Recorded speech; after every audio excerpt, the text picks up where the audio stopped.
Hello, everybody, and welcome to another edition of Charts with Dan. We've got a lot to get to today. Not only are we looking at the box office results from this past weekend, but we are also going to look at my summer movie predictions. That's right, it sounds weird. We're having our last little cold snap here. There's snow in places here in the United States, but we are almost at summer movie season, and with Michael getting released this upcoming week, I figured that next week's show would be full of news. So let's do the summer picks this week. Plus, it gives you more time to think over what your own picks are going to be as we get closer to May and the kickoff to the summer movie season. We're doing the show on Monday today because I am on the road seeing Michael, so I can get that review out to you tomorrow when the review embargo is lifted. So we don't have final numbers on the show today. As always, if there are major corrections, I'll address them next week. But let's dive into it because we've got a lot to get to, and we will start with the box office top 10 for this past weekend. At number 1 was the Super Mario Galaxy movie for a third weekend in a row. It dropped 48.6% though, which is somewhat surprising for an animated film. We usually see smaller drops. This is dropping more like a major superhero film, like a blockbuster. That doesn't mean it's doing badly, but it's not even going to be in the ballpark of the first movie. It made $35 million. Its domestic total now is above $350 million.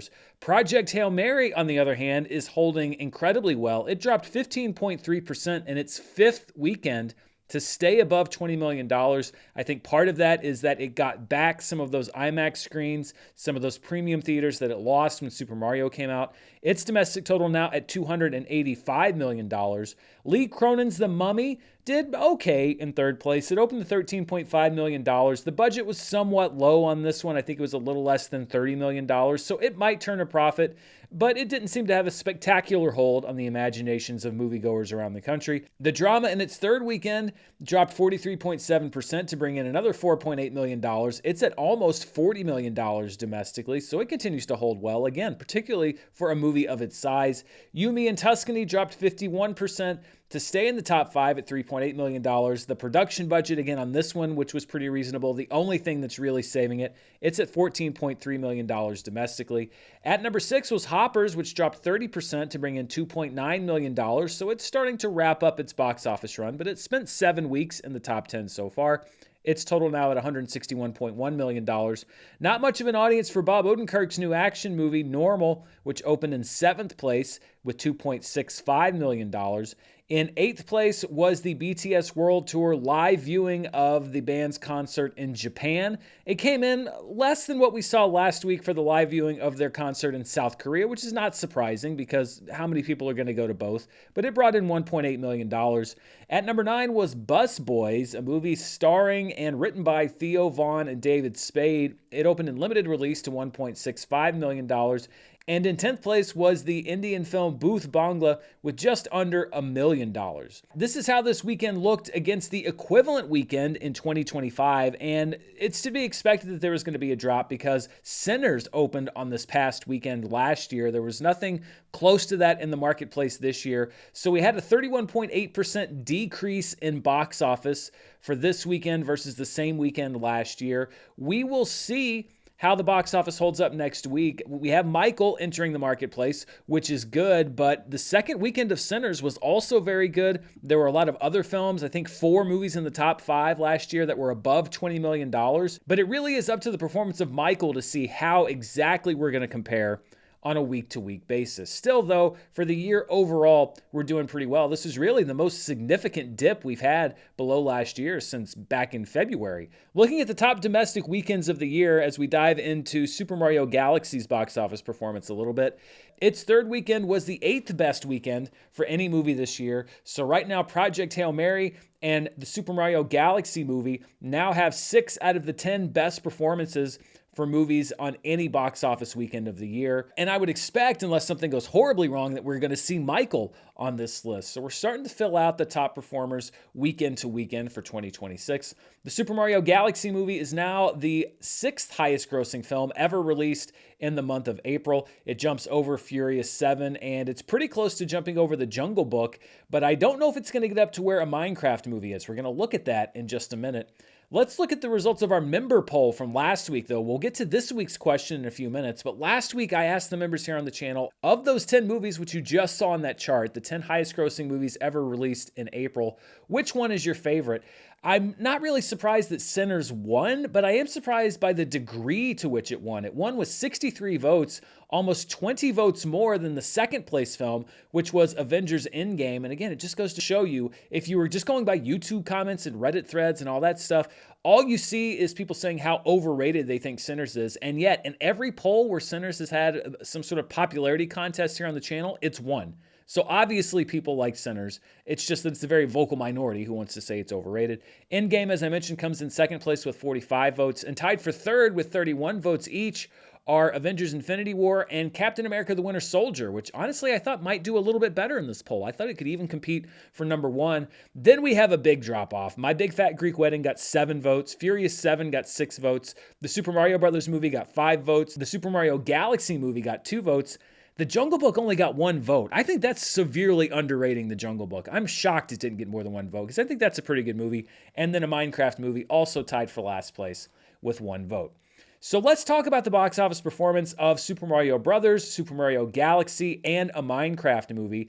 This is how the films have done on a day-by-day basis, and you can see that the Super Mario Brothers movie is really opening up its lead even more. That movie held well, much better than either a Minecraft movie or the Super Mario Galaxy movie. But what we're starting to see is even more tightening between Super Mario Galaxy and a Minecraft movie. Now, again, this is on a day-by-day basis, so it's not a one-to-one comparison because a Minecraft movie opened on a Friday, the Super Mario Galaxy movie opened on a Wednesday. So I also decided to do this chart. This is how all 3 of those movies looked through 3 weekends of release. So basically, Super Mario Brothers and Super Mario Galaxy have 2 extra days of box office, 2 more than a Minecraft movie would have had through that same time period. But you can really see the tightening up between Super Mario Galaxy and Minecraft on this chart. Through 3 weekends, they are almost tied with each other. And if this trend continues, and I have no reason to think it's not going to continue because Super Mario Galaxy doesn't have the chicken jockey, it doesn't quite have the heat that Minecraft had, I think that it is very likely that Super Mario Galaxy is going to come in not only below Super Mario Brothers, but also a Minecraft movie. We'll just see how it does in the next few weeks. These are the highest grossing non-sequels in the 2020s. I define that as a movie on release that was not part of a cinematic universe and had no previous movies starring characters in the film. And you can see here that Project Hail Mary is now the 4th highest grossing non-sequel of the decade. It is now above Sinners and below Oppenheimer, which ended up at about $330 million. And this is the race, I think, they're not really competing, but this is the comparison that I'm really going to pay attention to now is Project Hail Mary and Oppenheimer, because when you look at those movies on a day-by-day basis, Sinners is down there in gray. That's just kind of a baseline. And again, Sinners had a fantastic performance and a budget much lower than the other 2. I just wanted to include it to kind of put the other 2 in perspective. But you can see that Project Hail Mary and Oppenheimer were pretty close through the first 3 days. Oppenheimer has had a slim lead, but Project Hail Mary now has basically again tied Oppenheimer's gross through 31 days. So through a full month of release. If this trend continues, and again, I have no reason to believe that it's not going to, then I think that we could see Project Hail Mary coming in just above the domestic gross of Oppenheimer, which would be a big win for that movie. And the fact that it's still doing well 5 weeks into its release cycle says that audiences are enjoying it and they want to go see it on the big screen. I want to talk a little bit about the drama. It is now the 8th highest grossing film in A24 history domestically. It has now jumped above The Iron Claw and Materialists, which was released last year. It's only $5 million behind Hereditary. And really, if it does another $10 million, it's going to get up into the top 5. It's going to be able to jump over Hereditary, Talk to Me, and Lady Bird, and really probably Uncut Gems to get there to number 4. And we'll see how much higher it goes than that. I don't think it will go a whole lot higher than that, but still, another big win for A24. And when you look at this chart, 1, 2, 3 of their highest grossing movies of all time domestically were all released within the last year. So that's pretty impressive, and they're kind of scaling things up. You can see that in their box office results. Dropping out of the top 10 this week, we have Reminders of Him, which is out after 5 weeks. The Great Awakening is out after 2 weeks. Exit 8 out after 1 week. Faces of Death also out after 1 week. And the BTS World Tour South Korea live viewing is out after 1 week, which is not shocking. It was a one-night only event. Looking at the biggest theater count changes for this past weekend, no huge shifts. Reminders of Him lost a good amount of its remaining theaters, 621 of them. It's still in 786. Faces of Death did not have that 2-week guarantee that a lot of bigger studio films have, so it lost 600 of its theaters. It's still in 1,000. They Will Kill You lost 576 theaters. It's now in just 237. The Drama lost its first big chunk of theaters, 522 of them. It's still in 2,629. And Ready or Not, Here I Come lost about half of its remaining theaters, 515 of them. It's still in 585. I imagine we're going to see a much bigger shift this upcoming weekend with many multiplexes and theaters making room for Michael. And speaking of Michael, I wanted to kind of set the table for next week's show as far as potential major benchmarks, because it looks like it's going to have some box office appeal. Nobody really knows how much. There's a lot of people, including myself, a lot of analysts that don't really know what to make of this movie. But if we're talking about music biopics, the biggest opening ever for a music biopic is Straight Outta Compton. That movie opened to $60.2 million back in the summer of 2015. Then we have Bohemian Rhapsody from 2018, which opened to $51 million. Elvis opened to $31.2 million a few summers ago. Bob Marley One Love opened to $28.6 million. All Eyes on Me opened to $26.4 million. It just fell off a cliff after that opening weekend. Then we have Rocket Man in 6th place, Walk the Line in 7th place, Notorious in 8th place, Ray in 9th place, and I Can Only Imagine coming in 10th place with only $17 million. So there's not a huge bar to clear as far as opening weekend. If Michael wants to put up the best debut ever for a music biopic, it would have to clear $60.2 million to get ahead of Straight Outta Compton. Looking at the adjusted numbers, Straight Outta Compton still in the top spot at $86.9 million, with Bohemian Rhapsody in 2nd place at $67.9 million. Walk the Line moves up to 3rd place at almost $40 million in its opening weekend. Then we have Elvis and All Eyes on Me. Ray's at number 6, followed by Rocket Man, Notorious, and Bob Marley One Love. And the only new film that gets swapped out here is Selena back in 1997, which opened to an adjusted total of $28.2 million. If Michael is able to open above $28.2 million, it will knock Selena off the top 10, but I think it's impressive, and it just goes to show you how popular she was, that back in 1997, she put up numbers that we wouldn't really see again until well into the 2000s. And that brings us to our Charts with Dan member poll question for today. It's pretty easy. It's a yes/no question. Do you think Michael will break Straight Outta Compton's record for the highest grossing musical biopic opening domestically, which, as I mentioned, is at $60.2 million. Tracking has it right around $60 million. Some people think it could be higher. Some people think it might be lower. I'm not really sure. I'm going to have to look at it. But do you think it's going to break the record? You can vote right now, yes or no. You've been doing pretty well with those prognostications lately, and I'll reveal the results on next week's show. And looking at our Charts with Dan trivia question for this week, there was another movie called Michael, starring John Travolta as an angel, which made $95.3 million unadjusted domestically back in 1996. What I want to know is what 3-time Oscar nominee co-wrote and directed that film?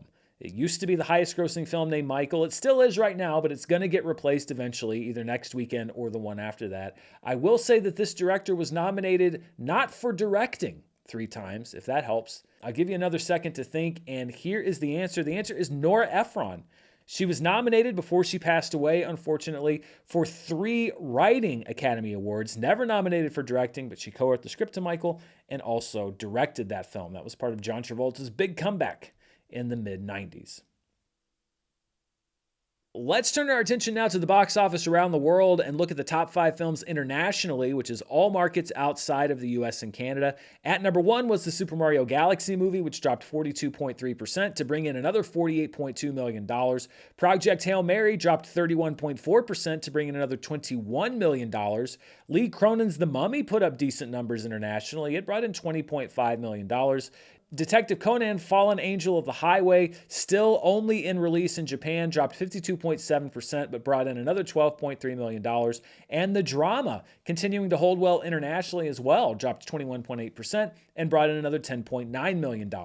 When you take those international numbers, you combine them with our domestic numbers, you get the top 5 films worldwide, and they're the same 5 movies, just in a slightly different order. The Super Mario Galaxy movie brought in another $83.2 million around the world, with all markets markets included, for a 45.1% drop. It's nearing the $750 million worldwide total. You know, I think $1 billion might be closer than many people assumed when the movie came out, especially if it continues to slow like it has been. Project Hail Mary dropped 24.3% worldwide for another $41.4 million.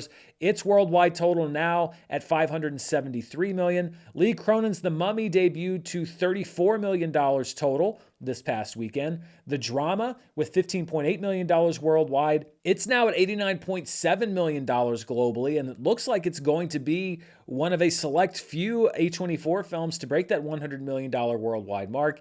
And Detective Conan, Fallen Angel of the Highway at $12.3 million brings its total, really solely from Japanese release, to $30.4 million.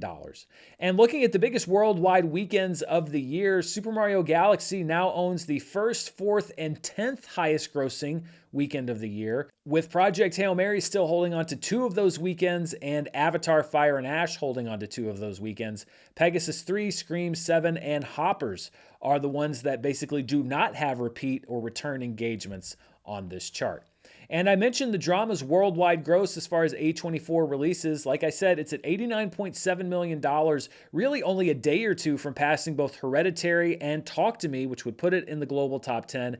And once it breaks that $100 million barrier, it will become only the 5th A24 film to make $100+ million. And I think it's got a good shot at passing Materialists. We'll see what it does when it comes to Civil War for that number 3 spot. Let's return now to the domestic box office and take a look at some of what I call our specialty charts. And we'll start with the top per theater averages, at least as far as the information that's available right now.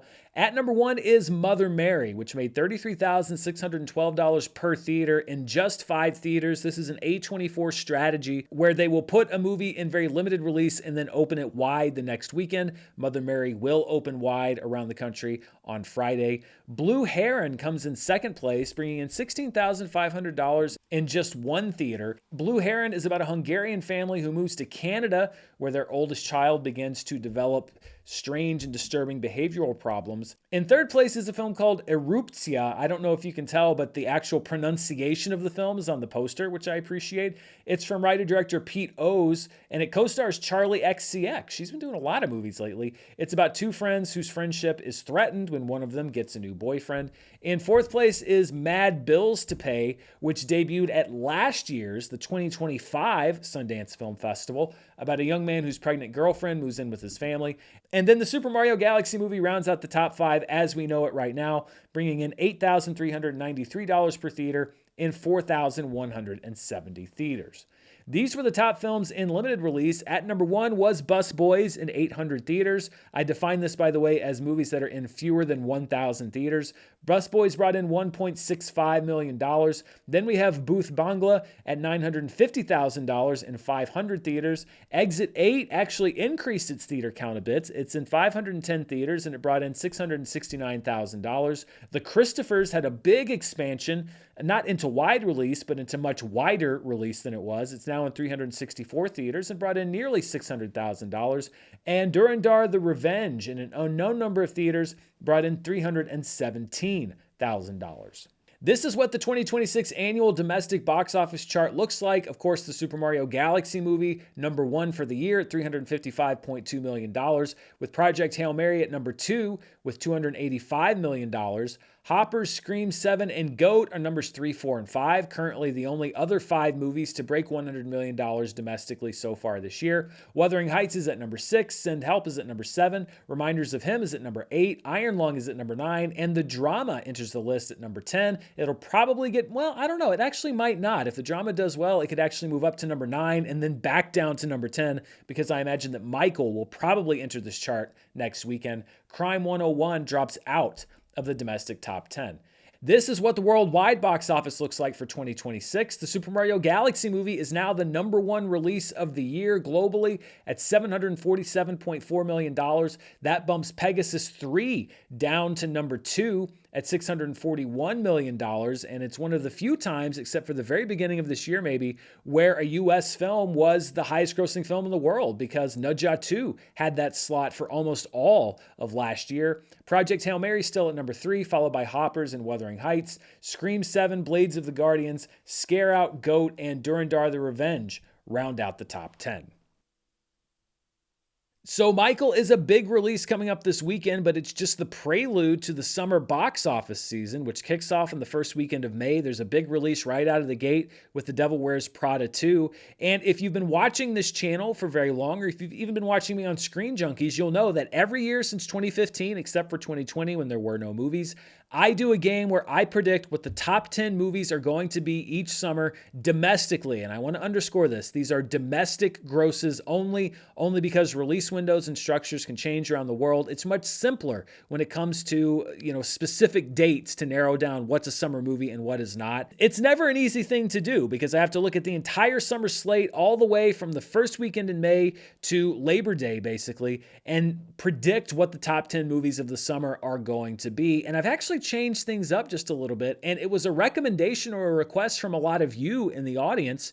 Usually the way I judge how well I do every summer is I pick 10 movies, how many of those 10 movies were actually in the top 10. But sometimes I'm not very accurate. I might pick a movie at number 9 that ends up being number 2, and people say, well, shouldn't you come up with a system that accounts for that? And I sat down and I actually did that. So this year, I'm going to be picking the top 10 movies, but I'm also unveiling a new accuracy system, a scoring system that rewards or punishes not just whether I pick a movie correctly to be in the top 10, but if the ranking or where I pick it to finish in the top 10 is correct. Here's how that system works. First of all, when I'm scoring at the end of the summer, I get 1 point plus 1 point for a movie that I correctly picked to be in the top 10.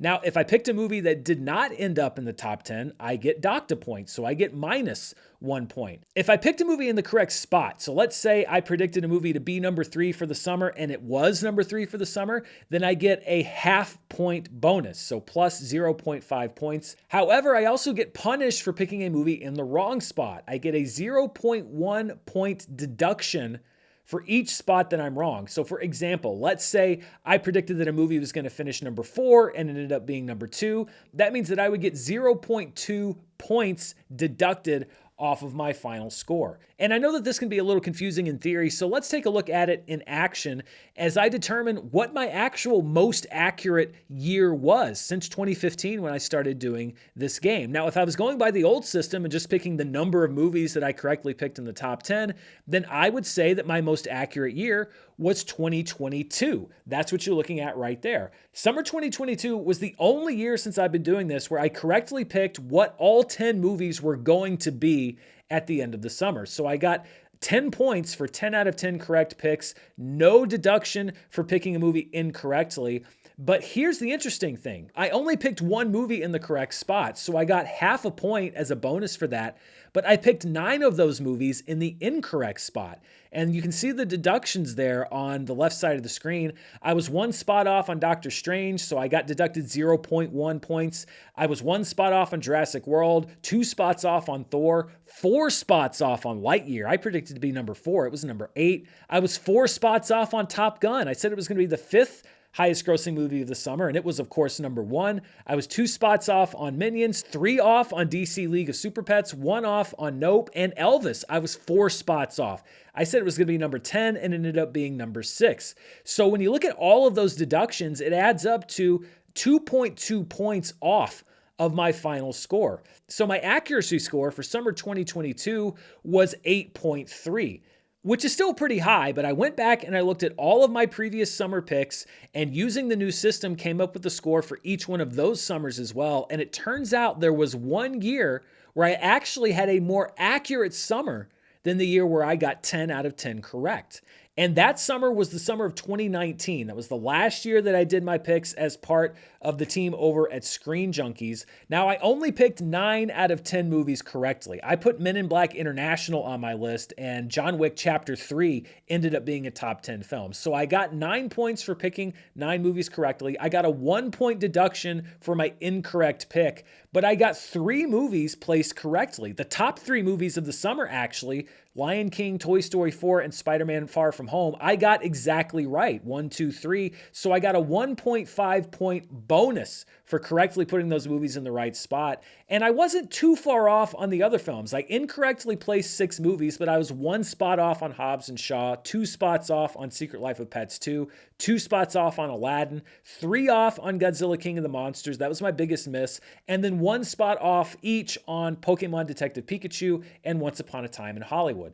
And because I got 9 out of 10 and I got 3 in the correct order and wasn't really that far off on the other ones as far as their final placement, my accuracy score for summer 2019 actually came in at an 8.5, which was higher than what I got back in the summer of 2022 when I correctly picked 10 out of 10. By the way, if you're curious to know what my worst summer ever was, it was summer of 2015, which is my first year doing box office picks. My accuracy score that year was 3.5. I only picked 7 out of 10 correctly. I only got 1 movie in the right spot, and I incorrectly placed 6 movies. That was not my finest hour, and I left movies like Mad Max Fury Road off of my top 10, while including movies like Tomorrowland and Ted 2 and Magic Mike XXL. You know, you do what you can, and who knows? I may do just as poorly this summer. You never really know. And that brings us to my predictions for summer 2026. What movies do I think will be the 10 highest grossing domestic films of the summer? It's hard to sit here in April and say with any confidence what I think they were going to be, but I crunched the numbers, I tried to do my best, and these are my picks. Starting at number 10, and this is actually the only original movie on my list, Disclosure Day from Steven Spielberg. I just felt like I had to include one original movie on the list. It seems like there's usually one that makes the top 10 list, and I'm a big Steven Spielberg fan. I don't know how this movie is going to do. I think a lot of it's going to come down to whether it's good or whether it's not good, but I'm putting it at number 10 on my summer box office prediction list because if it does deliver, I could see people really wanting to check it out. At number 9, I picked Scary Movie, aka Scary Movie 6. It seems like every year I miss out on an R-rated film making the top 10. I know that the franchise ran out of steam, but it's been a while since the last film. Horror is very hot right now. We just saw what happened with Scream 7, and the Wayans brothers, or the Wayans family, are back at the helm of this for the first time since the second film.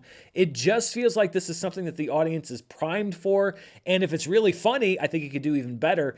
At number 8, I'm picking Supergirl. If you're going to ask me what pick I have on this list I'm least confident about, I'd say it's probably this one because I know that Superman did well, but I don't think there's a whole lot of cushion for this movie if it ends up being a disappointment, if it ends up not being very good or even just okay. I got burned real bad with The Flash a few years ago. I could see this movie having a Flash-like performance, but if it's really good, I could see it doing incredibly well. So I went with it at number 8, but I have no confidence, either high or low, about where it's actually going to end up. At number 7, I'm putting Star Wars, The Mandalorian, and Grogu. If you would have asked me 10 years ago whether or not I would be debating whether to even put a Star Wars movie on my summer top 10, I would have said you were crazy. But I have no idea what this movie is going to do. I think it does skew younger. That could work in its favor. But I just don't see it doing incredibly well. Maybe I'm wrong. Maybe it's going to surprise me and end up doing old Star Wars numbers. But the highest I could put it on my list is at number 7. At number 6, I'm going with the movie that's kicking off the summer, The Devil Wears Prada 2. I think that there is a lot of enthusiasm and a lot of anticipation for this movie. The only thing I think could really hold it back is if it's just not very good. I think the bottom could really drop out of it at that point, and this could look like a silly pick. But I'm picking Devil Wears Prada 2, leading off the summer, to be the 6th highest grossing film of the summer. At number 5, I've got Christopher Nolan's The Odyssey. This is a movie that people are excited about seeing in theaters on the big screen. It's going to sell a lot of premium tickets, which is going to boost the box office gross. And I think it's going to be the spectacle of the summer. I don't think it's going to be the number 1 movie of the summer, but I think if there are maybe 2 or 3 movies that people are clearing their calendars to see this summer, I think The Odyssey for a lot of people is definitely going to be one of those movies. One of those where they are not going to say, I'll wait and watch it at home. At number 4, If you ever doubted my objectivity, look at what I'm putting at number 4, Minions and Monsters. I hate the Minions. I hate every Minions movie. I've hated every second I've ever seen of the Minions, but I can't deny that they're popular, and this movie I think is going to have a lot of audience appeal. So yeah, I could just say I hate the Minions and punish them for that, but there's nothing that says to me that this movie isn't going to perform well, and I'm going to go see it. As always, I sit down at every movie and hope that it's great. I'm actually going to hope even more that this latest Minions movie is great, more than I usually would, because the concept of another torturous 90 minutes with these crawling nightmares just gives me, I can't sleep at night thinking about it. At number 3, and some people might say this is a little low, I'm putting Moana. The only reason I'm hedging my bets just a little bit is that I just don't like what I've seen of this movie so far. And I think there's a potential that fans of the animated Moana could walk away from this movie disappointed, and that could mute its box office gross somewhat. Having said that, if this ended up being the number 1 movie of the summer, I wouldn't be shocked. I still don't get the purpose of it. We have a perfectly great first Moana movie that was made a decade ago that's easily accessible, but I can't deny the appeal of the franchise. And I think this has a lot of upward mobility from the number 3 spot. At number 2, and this is a tough choice between number 1 and number 2, I'm picking Spider-Man Brand New Day. The smart money might be to take Spider-Man number 1 because Spider-Man No Way Home was such a phenomenally successful movie, but this is also a new film, and we don't really know what this has in store. There was so much anticipation around the potential of Tobey Maguire and Andrew Garfield in that last Spider-Man film and the multiverse and all of that other stuff. And not to say there isn't on this one, but I'm not necessarily banking on it doing as well as the last Spider-Man film. I'm still picking it number 2. Spider-Man is usually an incredibly successful franchise any time of year, but particularly during the summer. This is another one I wouldn't be shocked if it was number 1, especially if Marvel really ramps things up and throws in some No Way Home type surprises and connections that we don't know about yet. And that leads us to my pick for the number 1 movie of the summer. And I'm going with Toy Story 5. We saw what Inside Out 2 did just a couple years ago. I think that there's a lot of love for this franchise. It is a cross-generational franchise. It's going to bring in kids. It's also going to bring in their parents who now have kids of their own who grew up with this franchise. And I think it's going to bring in plenty of adults who don't have kids who grew up with this franchise. Again, the only thing I think that could mute this is if the movie is not very good. But a lot of people kind of talk smack about Toy Story 4. I'll agree it's not as good as the other 3 movies in the franchise, but I thought Toy Story 4 was perfectly enjoyable, and if Toy Story 5 is better than that, then I could see it doing very well in the summer. So Toy Story 5, my pick for the number 1 movie of the summer. So to recap my entire top 10 list, I've got Toy Story 5 at number 1, Spider-Man Brand New Day at number 2, Moana at number 3, Minions and Monsters at number 4, The Odyssey at number 5, The Devil Wears Prada 2 at number 6, The Mandalorian and Grogu at number 7, Supergirl at number 8, Scary Movie or Scary Movie 6 at number 9, and Disclosure Day at number 10. I don't have any August releases on here, which could come back to haunt me. There are some movies that I heavily considered putting on this list. Mortal Kombat 2, if it's able to ride the hotness of the video game genre, and if other movies disappoint this summer, I could see being in the top 10. Masters of the Universe, that would be a high ceiling pick, because I think if it's able to nail the tone and make a super fun movie, it could be the sort of thing that kind of breaks out of just the 80s kids type of niche, and that could become really fun summer entertainment, but I just wasn't willing to take that risk. I wouldn't be shocked if it was a top 10 summer movie. Evil Dead Burn, I thought about. There are actually several horror movies coming out this summer that aren't on my list. I went with the horror parody, but we have Passenger, and we have Obsession, and we have Hokum, and a lot of movies that could kind of fill that Weapons Final Destination spot from last summer. So I thought about Evil Dead Burn. The End of Oak Street was probably the one I was closest to putting on my top 10 because it is an August release. There's some hype and there's some buzz around it. What's going on? Are there dinosaurs? What's the movie even about? The only thing that kept it off the top 10 is it's a J.J. Abrams Bad Robot movie, and I'm just too worried it's not going to be able to live up to the hype. So I didn't put it in the top 10, but I wouldn't be shocked if it was there. And then Coyote versus Acme. I mean, that's the ultimate wild card. If the support online can translate into people actually buying tickets, then it could do very well, but it's not coming out through a major distributor. And again, the question is how motivated are the people that have supported it on social media? Are they going to go out and actually buy a ticket? There have been very mixed results in the past. And of course, there are plenty of other movies that could shock people. I mean, again, Weapons and Sound of Freedom. And there are so many movies in recent history that ended up being in the top 10 that weren't really on a whole lot of people's radars at the beginning of the summer. I don't really have any pride or vanity or ego when it comes to this. This is just fun for me. And I'm very curious to see what 2026 looks like, what this summer looks like, because it is packed with releases, more so than almost any other summer in recent memory. And I think that there is a lot of room for there to be a whole lot of surprises over the next few months. So those are my predictions for the top 10 summer films, and that's all the box office news we have for today. But before we wrap up, I want to take a look at the latest in streaming, and we'll start with the latest numbers from Netflix. New ones will be out tomorrow. This covers the week of April 6th through the 12th, and the most watched program on Netflix was the debut of Thrash. You can see my review of Thrash here on the channel. It put up 54 million hours watched and 37.67 million views in really just its first few days. So we'll see if this is one of those movies that falls off a cliff after its first few days or increases viewership numbers as it goes into its first week. But a good debut for Thrash. At number 2 is Mudbourne, which brought in 25.95 million views. Mudbourne is a horror film from Taiwan. At number 3, we have Trust Me, The False Prophet, a Netflix docuseries about an LDS community.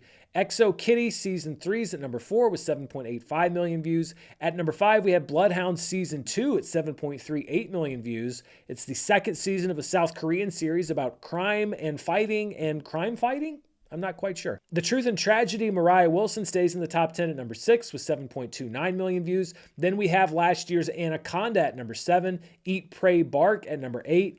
At number 9, and this confuses me, is Striking Distance with 5.88 million views. This is a Bruce Willis film from 1993 in which he plays a cop who strangely is named Tom Hardy, avenging his father's murder. Why this movie is in the Netflix top 10. Maybe there's a TikTok explanation. There usually is. Or maybe there's some... I checked the site. It said it was this Striking Distance. Maybe it's a different Striking Distance. I don't know. But as of now, it looks like a random Bruce Willis film from 1993 is in the Netflix top 10. And at number 10 is Feel My Voice. This is an Italian remake of the French film The Bellier Family, which was remade here in the U.S. as Coda, the Best Picture winner. So this is basically Coda, but in Italian, based off the original French movie. And looking at the top movie debuts on Netflix this year, Thrash put up 37.67 million views. That comes in just behind War Machine's debut at 39.32 million views and The Rip's debut back in January at 41.58 million views. So like I said, a good opening weekend or opening few days for Thrash. And overall, as far as all movie weeks, Thrash put up the 5th best viewership for any movie, any week. War Machine still holds the title with 44.38 million views in its first full week of release back in March. Then we have the first 2 weeks of The Rip, the first week, or the first few days really, of War Machine, and then Thrash there at number 5. And looking at the most watched Netflix programs this year, War Machine's at number 1 with 121.75 million views, followed by The Rip, Bridgerton Season 4, His and Hers, and K-Pop Demon Hunters, still a top 5 program in 2026 on Netflix. It was still out of the top 10 this week, but it's putting up millions of views still every single week. People We Meet on Vacation's at number 6, Peaky Blinders, The Immortal Man's at number 7, One Piece Season 2 is at number 8, but right behind it is Thrash. It did well enough in its first few days of release to already become one of the most watched programs of the year on Netflix. It bumps Durandar down to number 10, and the Netflix movie Firebreak is out of the top 10. Let's look now at the latest numbers from Nielsen. Now, unlike Netflix, these are domestic numbers only. They're not global, and they're delayed by about a month because that's how long Nielsen decides to hold on to the data. So this is for the week of March 16th through the 22nd, and we'll look first at the most watched streaming movies here domestically. At number 1 for a second week in a row is Zootopia 2, which put up another big week of watch time at 21.76 million hours watched. Nobody 2, which moves over to Netflix, came in at number 2 at 8.3 million hours watched. Then we have the debut of Peaky Blinders, The Immortal Man, at 6.73 million hours watched. War Machine comes in at number 4. Gaslit by My Husband on Netflix comes in at number 5 at 5.4 million hours watched. Then we have Wicked for Good and its debut on Peacock Everything about the second Wicked film has been smaller than the first one, and that includes first week streaming viewership. It put up 5.11 million hours watched. The Bad Guys 2 is at number 7, followed by Sinners returning to the chart. Remember, this is right around the time of the Oscars, so I think Michael B. Jordan's win and the movie's win in the screenplay categories maybe got people curious. It's also on various streaming platforms at this point. It came in at 4.73 million hours watched. K-pop Demon Hunters still on the top 10 as of a month ago at 3.75 million hours watched. And One Battle After Another, again, I think this was an Oscar bump, rounding out the top 10 at 3.51 million hours watched.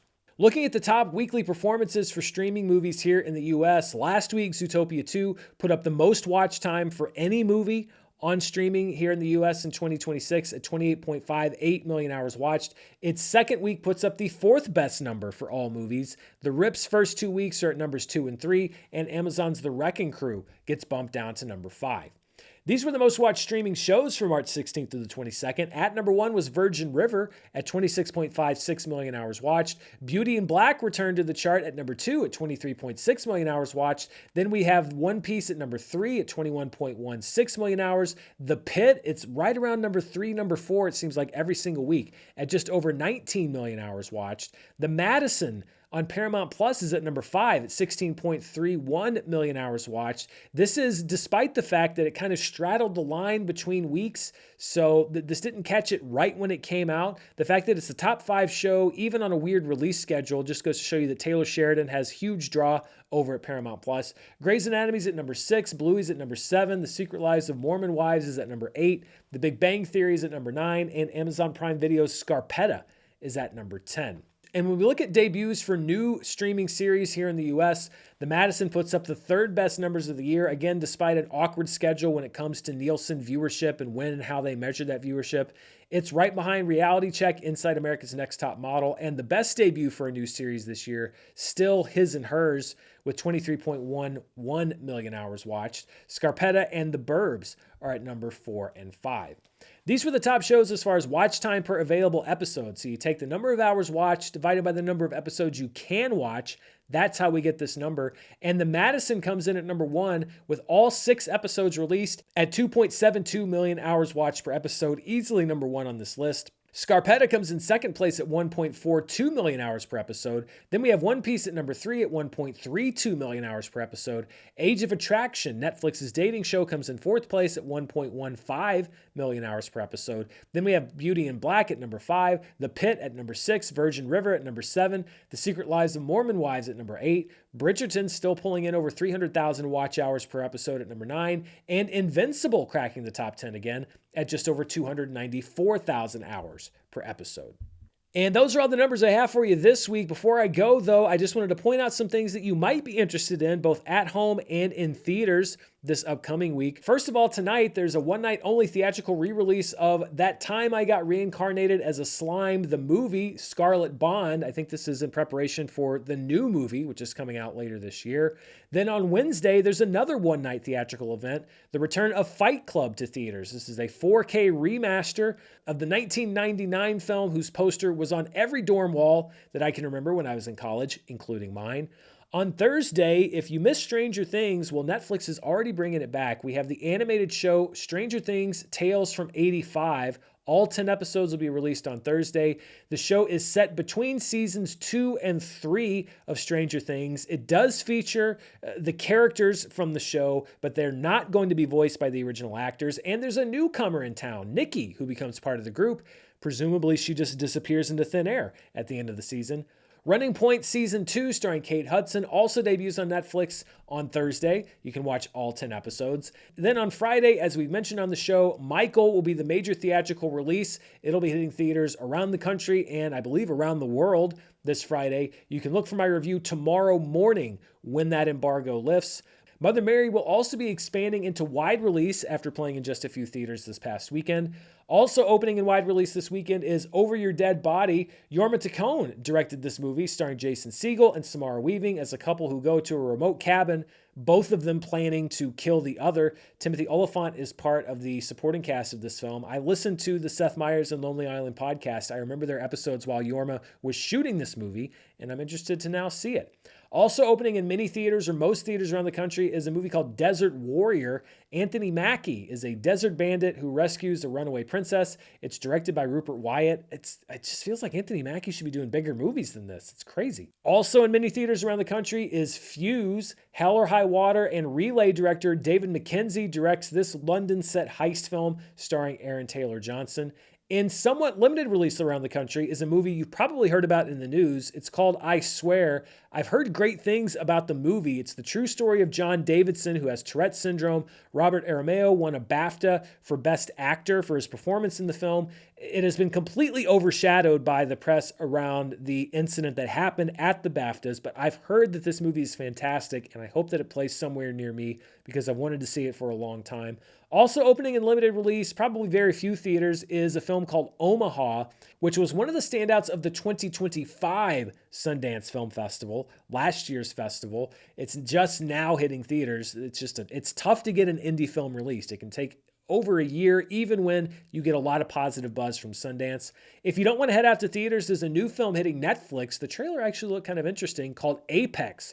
Charlize Theron is alone in the wilderness of Australia, being hunted literally by a lunatic, played by Taron Egerton. I might give this one a shot because it looks cool, and I liked Carry On, which also starred Taron Egerton and was on Netflix. I know a lot of people didn't, but I did.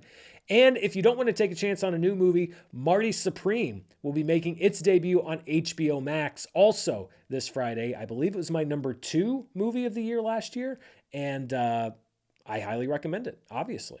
And that's everything I've got for you this week. So you now have my summer movie predictions. Tomorrow morning, you can see my review of Michael. And next week, we'll be looking at Michael's box office performance and how it stacks up against other films as we prepare for the summer movie season. It's crazy that we're almost there. Thank you to everybody who stuck around and watched me come up with weird metrics to measure my own success with box office. And it's kind of mystifying to me that as many people like to listen to all these numbers every week as there are, but it's also very flattering and encouraging. So thank you very much for watching. If you are a member, be sure to go vote in the member poll. If you're not a member, check out the description below. It'll show you how you can become a member. But most of all, thank you for watching this video. Until next time, stay safe, and I'll see you then. Bye.